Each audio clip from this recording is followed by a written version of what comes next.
नमस्कार। नमस्कार हजुरको शुभ नाम? श्याम पौडेल। हामी अहिले कुन ठाउँमा छौँ र यसका विशेषताहरू के हामी छन्? यो बोडेको कमल परेमा छौँ। कमल पोखरी। कमल परे हजुर। यसको विशेषता इतिहासहरू के छ?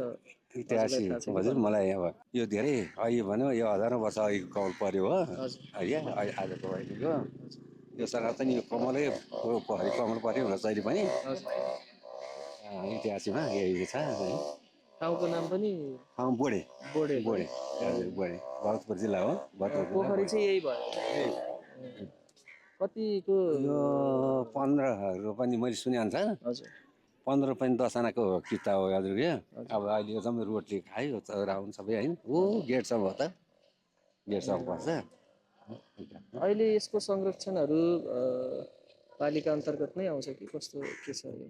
पानी पालिकाहरू नगरपालिकाले गरिदिएर यसको संरक्षणहरू नगरपालिकाले इन्टरनल टुरिज्महरू कतिको छ यहाँ पर्यटकहरू? पट्टि अब यसपालि अलिक कम भयो यो मासियो नि त यसपालिको कमलमा मासेर अर्को रोपेको हो यो होइन।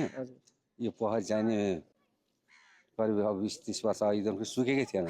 यसपालि पोहोर सुकायो क्या चैतमा पुसमा सुकाएर माछा थियो हजुर माछा बिक्री भयो। अनि त्यसपछि यो अहिले त्यहाँ शिवजी थाप्ने भन्दाखेरि यताउति मिलेन कुरो नमिल्दाखेरि यतिकै रहेछ अहिले है।